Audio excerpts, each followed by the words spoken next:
brought to you by Veda, co-powered by Sensodyne and Vimal.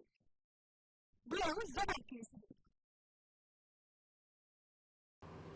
સમાચાર જામનગરથી વડાપ્રધાન મોદીની સભા પહેલા ક્ષત્રિયોને મનાવવાના પ્રયાસો થઈ રહ્યા છે. પૂનમ માડમે ક્ષત્રિય સમાજના આગેવાનો સાથે બેઠક કરી. ધ્રોલના વાઘુદડ ગામે બેઠક યોજી ડેમેજ કંટ્રોલની કવાયત હાથ ધરી. ધ્રોલના 10 જેટલા ગામના સરપંચ અને આગેવાનો હાજર રહ્યા. ભાજપ સામે રોષ યથા કેસરિયાથી મન જોગી થયું રે, દિલ ઝૂમે જુઓ મત મસ્ત થયું રે. કેસરિયાથી મન જોગી થયું રે. હર પળ મનાવો કેસરી તહેવાર. વિમલ, બોલો જવાન કેસરી. બાબત પણ કોંગ્રેસને મત ન આપવાનો ક્ષત્રિયોનો નિર્ધાર.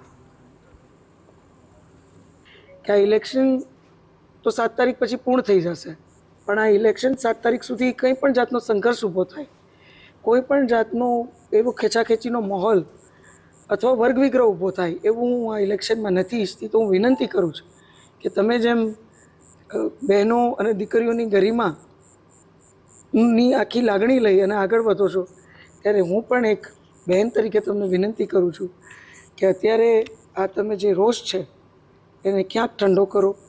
બધાએ મળી અને એક સંવાદ કર્યો, એક ચર્ચા કરી, નિષ્પક્ષ ચર્ચા કરી, જેની અંદર બધાનો એક જ મત હતો કે ભાઈ અમારી પોતાની લાગણી છે કે ભાઈ અમે વર્ષોથી ભાજપ સાથે જોડાયેલા છીએ અને આજ વર્ષોથી જ્યારે ભાજપને મત આપ્યા છે ત્યારે કોંગ્રેસના નિશાન ઉપર બટન દબાવવું એ અમારા માટે એક શરમજનક વાત છે. એટલે અમે ક્યારેય આવું સ્વીકારી નહીં શકીએ. એટલે અમે બને એટલા એવા પ્રયત્ન કરશું કે કદાચ બને તો અમે મતદાન ના કરીએ, પણ ઘોડો ના ગમતો હોય તો ગધેડાને મત આપીએ, એ તો અમે ક્યારેય નહીં સ્વીકારીએ. Brought to you by Veda, co-powered by Sensodyne and Vimal. Bravo Zabardast.